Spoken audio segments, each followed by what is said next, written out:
ఐఐటీలో seat కొడతావనుకుంటే ఇలా వీణ వాయిస్తున్నావేంటమ్మా? రెండు ఎందుకు చేయకూడదు అత్త? నువ్వు డాక్టర్ అవుతావు అనుకుంటే ఈ బాస్కెట్ బాల్ గోలేంట్రా?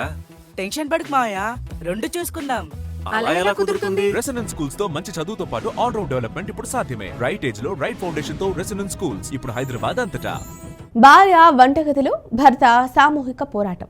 తమిళ దర్శకుడు సుందర్ సి మరోసారి విశాల్తో కలిసి తన కొత్త చిత్రం పురుషన్ను తెలుగులో మొగుడు పేరుతో ప్రారంభించారు. నిశ్శబ్దంగా ఈ ప్రాజెక్టును ప్రారంభించారు. ఇప్పుడు ఆశ్చర్యకరమైన టైటిల్ టీజర్తో అందరి దృష్టిని ఆకర్షిస్తున్నారు. ఈ టీజర్లో విశాల్ని మోసపూరిత పాత్రలో చూపించారు. పైకి చూస్తే అతను మృదువుగా మాట్లాడే విధేయుడైన భర్తగా, ఇంటి పనులు నిర్వహించే, చిరునవ్వుతో అతిథులకు సేవ చేసే వ్యక్తిగా కనిపిస్తాడు. కానీ తన సొంత వంటగదిలోనే గూండాల గుంపును ఎదుర్కొన్నప్పుడు అతని స్వరం ఒక్కసారిగా మారుతుంది. ఊహించని యాక్షన్ ప్యాక్డ్ సైడ్ బయటపడుతుంది. ప్రశాంతమైన కుటుంబ వ్యక్తి నుండి భయంకరమైన పోరాట యోధుడిగా ఈ ఆకస్మిక మార్పు టీజర్ యొక్క ప్రధాన ఆకర్షణగా నిలుస్తుంది. కామెడీ ప్రధాన పాత్ర పోషిస్తుంది. యోగి బాబు విశాల్ను తక్కువ అంచనా వేసే టెలివిజన్ సీరియల్ నటుడిగా వినోదాత్మక క్షణాలను అందిస్తాడు.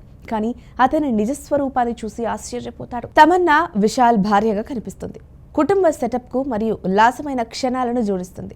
ఈ కాన్సెప్ట్ బాగా తెలిసినట్లు అనిపించినప్పటికీ ప్రేక్షకులను నిమగ్నం చేయడానికి తగినంత మాస్ అపీల్, హాస్యం మరియు యాక్షన్ ఉన్నాయని టీజర్ మనకు సూచిస్తోంది.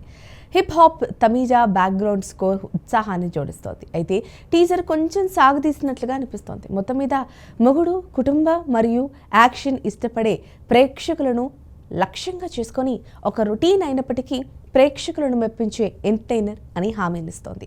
మరి మొగుడు సినిమాను చూడడానికి ఎంతమంది ఆసక్తికరంగా ఉన్నారు? కామెంట్ సెక్షన్లో మాకు తెలియజేయండి. మరి ఈ వీడియో కనుక మీకు నచ్చినట్లయితే లైక్ చేయండి, షేర్ చేయండి, సబ్స్క్రైబ్ చేసుకోండి. మరిన్ని వీడియోల కోసం మా ఛానల్ని ఫాలో అవ్వండి.